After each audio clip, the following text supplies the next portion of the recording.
And joining me now is Daniel Pomerantz. He's a journalist and media analyst. He joins us from Israel to talk to us further about Israeli politics and the far-right leader Bennett joining anti-Netanyahu coalition.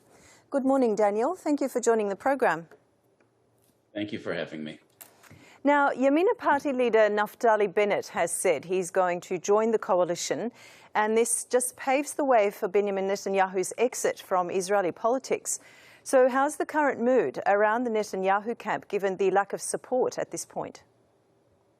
Well, some people in the Netanyahu camp have said that they want to keep trying to fight, that they think this new coalition won't be stable enough to last, and that they still have a chance. But other people from Netanyahu's party are saying that they really don't think that that's realistic.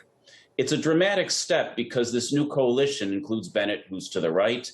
It includes the Meretz party, which is far to the left. It includes the Ram party, which is an Islamist party, and a number of others. So it's a very diverse coalition with many interests. But one thing that all those parties have in common is a desire to not see Israel go to a fifth election in just a couple of years and to see greater stability in government. Okay. Now, can you please give us an overview of Naftali Bennett's agenda and where he stands in terms of the coronavirus situation? I'm sorry, I can't hear what you're saying. So if you're asking me a question, I'm not hearing it at this moment. Okay, I'll just confirm. Can you hear my voice now? Can you hear me? Yes, now I can hear you. All right, now I'll continue with my second question. Now, now I can't hear you anymore. Can't hear me again? No. Okay, we might be having some technical difficulties. Well, in the absence of being able to hear you, perhaps I'll just give you a little additional background. As you know, Israel's a country made up of a coalition parliamentary system. So nobody gets a clear majority. Not even David Ben-Gurion, who was like the George Washington of Israel, ever got a majority for his government. Up until now, the Likud party, which is Netanyahu's party, continues to get more seats than any one other individual party. But it's not getting enough seats to actually have a control over the government as a whole. Once Naftali Bennett, who's a right leader, decided to join with Yair Lapid, who's a centrist leader, along with a number of the other smaller parties, including some left ones and an Islamist one, they managed to put together enough votes to actually have a governing coalition.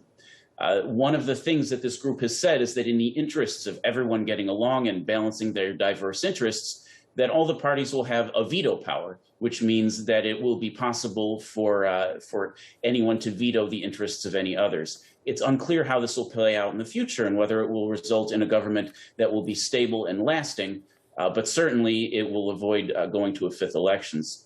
Another interesting thing that's notable is that at this point in the coalition negotiations, Israel's two major religious parties do not seem to be in line for a seat in the government, which would be interesting because until now, religious parties have always had at least some measure of control in government and have moved the country in a slightly more religious direction, although balanced with non-religious interests as well. So it'll be interesting to see how that plays out if the religious parties do enter the government in the end, or if they don't, whether that changes some of the way Israel moves forward. Okay. Daniel, can you hear me clearly now? I'm afraid I still can't hear you, so okay. I'll add perhaps just one more thing, which is that the major consensus issues in Israel, issues of security, issues of peace process, these are issues that have generally had the same opinions across the political spectrum. And so I expect that Israel will continue to pursue the possibility of a peace process, assuming Palestinians are open to it, which in the past they often have not been. I assume that Israel will also continue to pursue its place in the world and its relationships in the world in a similar manner to what it has done. And another meaningful step is that starting tomorrow, we're finally dropping all of the COVID restrictions internally and moving into a truly post-COVID era. So all of these things I don't expect to see change. But one thing that may change is a lot of the domestic politics, things like economics, things like the control of monopolies over certain products, things like the advocating by minorities for different services in their communities. I think we may be on the verge of seeing some forward movement in some of those things, assuming that this coalition comes together and assuming that it has enough stability to last. Okay. So it's an interesting time and a lot of unknowns for Israelis, but the mood in the country is generally a positive and optimistic one. Okay. Daniel, thank you so much for joining us. I appreciate your time and for updating us there.